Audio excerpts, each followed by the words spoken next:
প্রধানমন্ত্রীর সঙ্গে সাক্ষাৎ সুদীপ বন্দ্যোপাধ্যায়ের। আগামীকাল সর্বদল বৈঠকের আগে প্রধানমন্ত্রীর কাছে এনসিপিআইতে যোগ দেওয়া সুদীপ বন্দ্যোপাধ্যায়, সেই ছবিও দেখতে পাচ্ছেন আপনারা। এই বিষয় নিয়ে আরো বিস্তারিত জানাবেন প্রতিনিধি বিজেন্দ্র সিংহ আমাদের সঙ্গে রয়েছেন।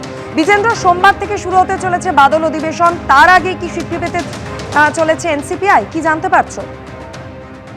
হ্যাঁ দেখো, এনসিপিআই দলনেতা লোকসভায় সুদীপ বন্দ্যোপাধ্যায় আজকে প্রধানমন্ত্রীর সঙ্গে দেখা করেছেন এবং প্রায় 8 ঘন্টা তাদের মধ্যে সৌজন্য সাক্ষাৎ হয়েছে, যেটা সুদীপ বন্দ্যোপাধ্যায়ের তরফ থেকে জানা গেছে।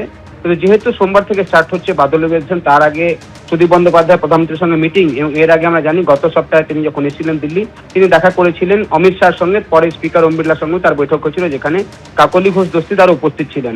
এখন যেহেতু এনডিএতে সব থেকে বড় শরিক, অর্থাৎ বিজেপির পর সব থেকে বড় শরিক হতে চলেছে এনসিপিআই, তারপরে রয়েছে টিডিপি এবং জেডিইউ।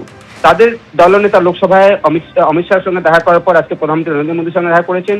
আগামীকাল 11টায় মিটিং রয়েছে, সর্বদলীয় বৈঠক, সেখানে তাদেরকে আমন্ত্রণ জানানো হয়েছে কিরণ রিজিজুর তরফ থেকে কি আপনারা আগামীকাল মিটিং এ আসুন। সেখানে সুদীপ বন্দ্যোপাধ্যায় এবং কাকলি ঘোষ দস্তিদার উপস্থিত থাকবেন, এবং কালকেই এনসিপিআই এর সংসদীয় দলের বৈঠকও ডাকা হয়েছে 4টের সময়। অর্থাৎ বাদল অধিবেশন আগে বলা যেতে পারে এনসিপিআই কে গুরুত্ব দিচ্ছে এখন মোদী সরকার। অমিত শাহর পর আজকে প্রধানমন্ত্রীর সঙ্গে সাক্ষাৎ করলেন এনসিপিআই লোকসভার দলনেতা সুদীপ বন্দ্যোপাধ্যায়।